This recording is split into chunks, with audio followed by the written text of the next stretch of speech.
उन्होंने परमेश्वर और उसकी उपस्थिति को पहचानने से इनकार कर दिया। क्यों? क्योंकि वे अंधकार में थे और उनके काम भी अंधकार के थे। बाइबल बोलती है बुद्धि को बोलना, वचन को बोलना है। जब आप वचन को बोलते हैं मतलब आप क्या बोलते हैं? परमेश्वर की बुद्धि को बोलते हैं। जब कभी भी आप जब आप अपने हाथों में पवित्र शास्त्र को उठाते और जब आप पवित्र शास्त्र को खोलते हैं, जब आप पवित्र शास्त्र को पढ़ते हैं और जब आप पवित्र शास्त्र पर मनन करते हैं और जब आप पवित्र शास्त्र को बोलते हैं, आप क्या बोलते हैं? वचन को बोलते हैं। बुद्धि को बोलना, वचन को बोलना है। यह शत्रु को बेचैन करता है। जब आप वचन पढ़ते हैं, आप अपने घर में बैठकर नॉर्मली वचन पढ़ेंगे तो भी आपका शत्रु बेचैन हो जाएगा। आपका शत्रु कौन है? शैतान। आपका शत्रु कौन है? परिस्थितियों के द्वारा आपके ऊपर प्रहार करने वाला दुष्टता का आत्मा। आपका शत्रु कौन है? लोगों के मन से आप मन में उपस्थित होकर आपको आपसे ईर्ष्या करवाने वाला, लोगों के द्वारा आपको अपशब्द बोलने वाला। आपका शत्रु आपको व्यक्तियों में दर्शाता है, लेकिन वो आपके ऊपर आक्रमण करता है। मनुष्यों को अलग अलग प्रकार से, अलग अलग तरीके से उपयोग करते हुए शैतान ज्योतिर्मय स्वर्गदूतों का स्वांग रचता है। वो कभी आपका, कभी मेरा, कभी किसी और के रूप में आकर आपके ऊपर हस्तक्षेप करता है, आपके विश्वास को ठेस पहुंचाने के लिए, आपकी आत्मा पर आक्रमण करने के लिए। वह आपके विश्व में, आपके क्षेत्र के ऊपर, आपके जीवन में शत्रु आपके जीवन के अंदर आपको बेचैन करता है। जब आप बाइबल पढ़ते हैं तब आप भी उसको बेचैन करते हैं, आप भी उसको सताते हैं, आप भी उस पर आक्रमण करते हैं। उदाहरण के लिए वचन कहता है आप दैवीय स्वभाव के एक सहभागी हैं, आप स्वर्गीय स्वभाव के, आप इस संसार के सांसारिक स्वभाव के नहीं बल्कि स्वर्गीय स्वभाव के एक सहभागी हैं। दूसरा पेतरुस अध्याय 1:4 कहता है यह परमेश्वर की बुद्धि है। पवित्र शास्त्र परमेश्वर का वचन, नया विधान और पुराना विधान परमेश्वर की बुद्धि है। इसलिए जब आप पवित्र शास्त्र के आधार पर घोषणा करते हैं मैं परमेश्वर के सरीखे का हूँ, परमेश्वर के सरीखे का एक हूँ, मैं सहभागी हूँ, मैं उसके अनुग्रह और महिमा और उसकी सत्यनिष्ठा और उसकी अभिव्यक्ति का एक भागीदार हूँ। जैसे कि हमने अपनी प्रार्थना के आरंभ में कहा मैं परमेश्वर की समृद्धि हूँ, मैं यीशु मसीह मेरा प्रभु है, मैं महिमा का बादल हूँ। जब आप बुद्धि के इन वचनों को बोलते हैं, मैं सत्यनिष्ठा का वृक्ष हूँ, मैं धार्मिकता का जंगल हूँ, मैं अब्राहम का बीज हूँ, मैं पवित्र पर्वत पर बोया गया हूँ। जब आप इन वचनों को बोलते हैं तब आप परमेश्वर सर्वशक्तिमान ईश्वर की बुद्धि को बोल रहे हैं। आप अपने विश्व में अपने आप को घोषणा करते हैं और दुष्टता की शक्तियां जो आपके ऊपर नेगेटिव विचारधाराओं के द्वारा, नकारात्मक इच्छा शक्ति के द्वारा आपके विश्वास और धार्मिकता के मनोबल को तोड़ने की कोशिश करती है, तब आप जब उनके बीच में अपने विश्वास की घोषणा करते हैं और बोलते हैं कि मैं सत्यनिष्ठा से भरा हुआ हूँ, मैं परमेश्वर का अनुग्रह हूँ, मैं महिमा से भरा हुआ हूँ, मैं परमेश्वर के सरीखे का हूँ, मतलब परमेश्वर की समानता में हूँ, परमेश्वर के प्रतिरूप में हूँ, तब आप बुद्धि को बोलते हैं।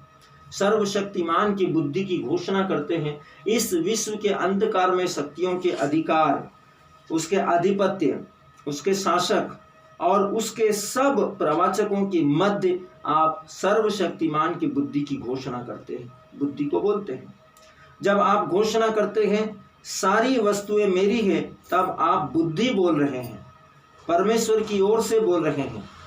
जब आप कहते हैं मेरे अंदर परमेश्वर का जीवन है, चिर युवावस्था, अभावनाहीनता, मृत्युहीनता और निर्भयता में जीता हूँ।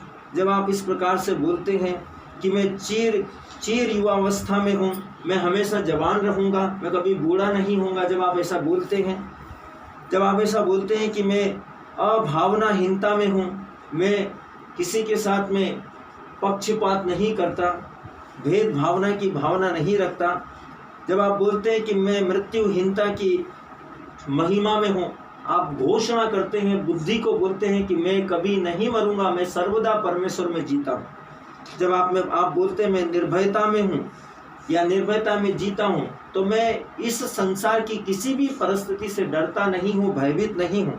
आप बुद्धि को बोल रहे हैं, परमेश्वर की बुद्धि को, पवित्र आत्मा के द्वारा आप बुद्धि को बोल रहे हैं।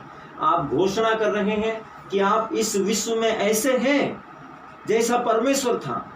आप इस विश्व में ऐसे हैं, निर्भीक, मृत्युंजय, हमेशा सर्वदा पवित्रता से निश्चल, भरा हुआ, सामर्थ्यशील, अनुग्रह से भरा हुआ, निडर, सदा जवान, सर्वशक्तिमान, यीशु मसीह के समान। आप बुद्धि को बोल रहे हैं।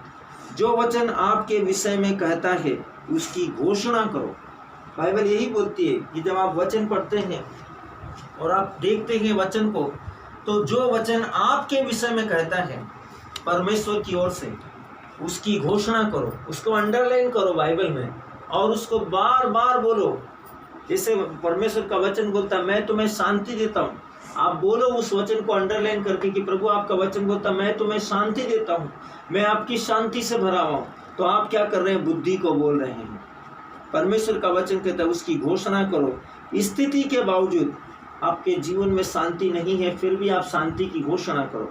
निर्भीकता के साथ अपनी सत्यनिष्ठा, स्वास्थ्य, प्रबलता और परमेश्वर के साथ अपनी एकता की घोषणा करो। जब आप घोषणा करते हैं मैं स्वस्थ हूँ बीमार होने के बावजूद भी, तब आप परमेश्वर के साथ अपनी एकता की, सहभागिता की घोषणा करते हैं कि आप परमेश्वर के साथ में हैं। न कि कुड़कुड़ा कर, बड़बड़ा कर, परमेश्वर को कोस कर, परिस्थितियों के कारण दुखी और निराश होकर परमेश्वर से एकता के सूत्र के बंधन से बाहर निकलकर परमेश्वर के साथ विद्रोह या बलवा कर आप अलग हो गए। बाइबल हमको ये सिखाती है स्थिति के बावजूद निर्भीकता के साथ अपनी सत्यनिष्ठा, स्वास्थ्य, प्रबलता और परमेश्वर के साथ अपनी एकता की घोषणा करो। आप जब विश्वास में अपनी एकता की घोषणा करते हैं, हमेशा बुद्धि को बोलो। परमेश्वर का वचन बोलता है सिद्ध वचन को बोलो जो आप वचन में देखते हैं। वचन में लिखा है मैं संसार की ज्योति हूँ।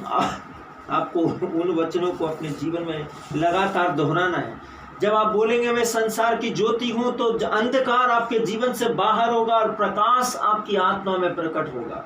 प्रकाश का प्रभाव आपके शरीर से बहेगा, आप प्रकाशित हो जाएंगे। इस प्रकाश को दुष्टता की शक्तियां नहीं देख सकती, इस प्रकाश को बुराई की शक्ति नहीं देख सकती, और ना ही वो इस प्रकाश के निकट आ सकती है।